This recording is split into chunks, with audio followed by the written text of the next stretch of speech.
Estelle, quelles sont les innovations qu'on peut retenir du JML 2025 que les marketeurs en France devraient suivre? Je commencerai par Asset Studio.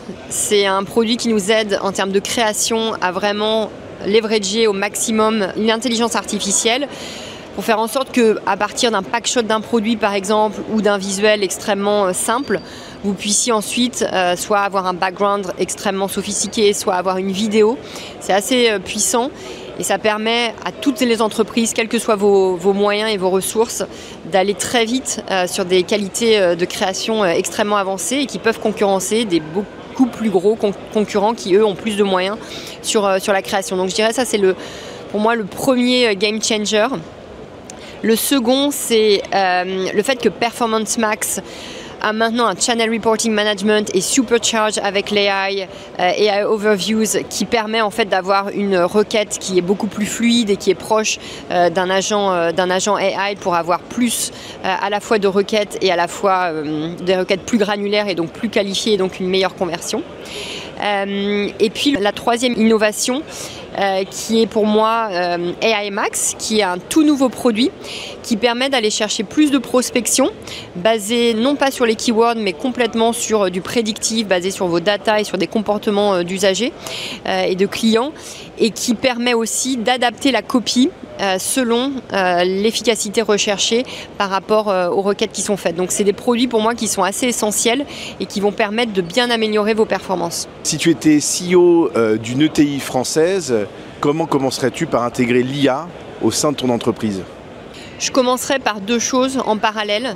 Je commencerai par utiliser Pimax et maintenant donc on a lancé le Power Pack qui est un mix de Pimax, AI Max dont je viens de parler et Dimension qui permet de faire le full funnel et surtout qui permet de travailler l'ensemble du funnel pour améliorer le ROAS à la fin. On sait que nos plateformes, quand elles sont utilisées ensemble, YouTube et Google Search, on obtient plus 21% de ROAS. Donc ça, pour moi, c'est je dirais le basique. Et le deuxième produit que j'utiliserai, c'est l'AI pour travailler la vidéo.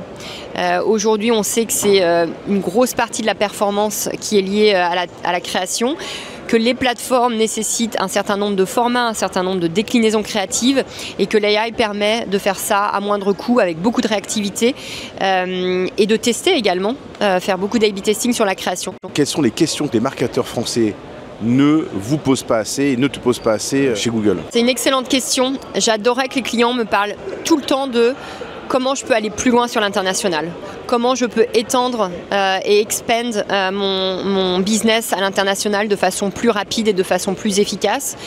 Et pourquoi je te dis ça, Eric? Parce que lorsqu'on regarde les performances de croissance de nos clients, toutes verticales confondues, entre un client qui fait uniquement de la France, qui dépend uniquement du marché domestique français, et un client qui est exposé sur l'international, on observe environ 10 points de croissance de différence.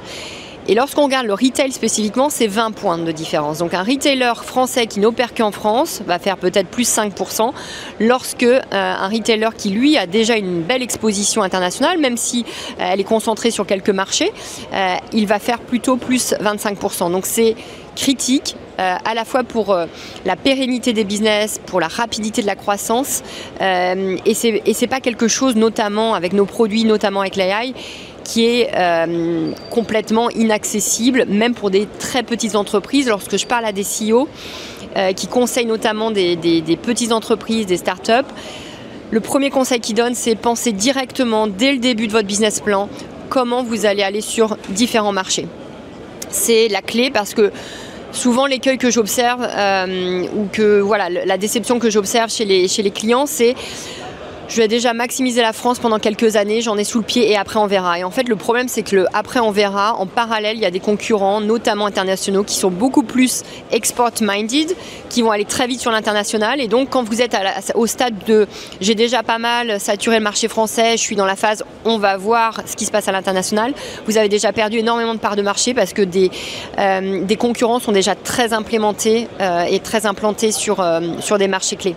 De nombreux dirigeants et marketeurs cherchent à se développer à l'international. Comment Google peut aider justement ces marques à accélérer à l'export. On a une équipe qui s'appelle International Global Team, International Growth Team, qui est dédiée uniquement à l'expansion internationale de nos clients et qui ne conseille pas uniquement sur les campagnes Google Ads, mais qui a une vision holistique, une approche holistique de l'accompagnement.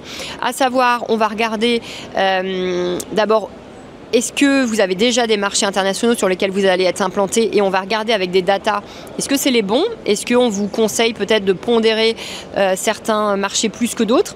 Et puis on va regarder, explorer des marchés de façon très holistique, pas forcément des marchés que vous avez dans votre to-do list, pour voir encore d'un point de vue data, à la fois macroéconomique, par rapport à votre produit, par rapport aux requêtes qui sont faites sur votre produit. Donc ça, c'est la première chose. On offre de l'accompagnement sur la supply chain, sur les méthodes de paiement. Si vous êtes un pure player, vous savez que les méthodes de paiement, elles sont aussi importantes que votre stratégie de trafic et d'acquisition. Si vous n'avez pas les bons modes de paiement dans un marché, en fait, autant ne pas y aller. Donc, on vous accompagne vraiment sur ces aspects-là parce qu'on sait qu'ils sont absolument critiques dans le succès d'une expansion internationale réussie. Et puis ensuite, bien sûr, on va plus loin dans le trafic d'acquisition. On a des études qui sont intéressantes. Typiquement, sur certains marchés, on peut regarder les sites qui ont été visités avant et après votre propre site. Et souvent, c'est assez riche d'apprentissage pour les clients parce que soit ça les conforte sur le fait qu'ils sont bien sur le bon benchmark et leur position de marque est pertinente sur ce marché-là, soit au contraire, ils vont être interpellés parce que soit ils n'avaient pas pensé à des concurrents, et donc ça permet d'aller plus loin sur le benchmark, le positionnement de la marque et la stratégie d'acquisition, ou ils vont avoir des marques où ils se disent « Ah non, je ne veux pas être en face de cette marque-là, c'est pas moi, c'est pas mon positionnement ». Et dans ces cas-là, ils peuvent avoir une réflexion sur le repositionnement de la marque sur ces marchés-là. La qualité des leads devient un enjeu majeur. Quelles sont les mécaniques et les dispositifs à mettre en œuvre, notamment avec la data first party, la first data party, et notamment via la synchronisation CRM. Mon message pour tous les CEO, c'est focus sur la qualité de votre data, focus sur la façon dont vous organisez votre data, protégez-la, attention à ne pas donner la responsabilité à des tierces parties qui vont eux collecter la data à votre place et qui eux en fait enrichissent leur base et s'assurent un avenir potentiellement plus fructueux que vous. Gardez en tête que la data, c'est la monnaie d'échange aujourd'hui, à tous les niveaux, sur toutes les verticales, et l'AI ne fait qu'amplifier ce phénomène.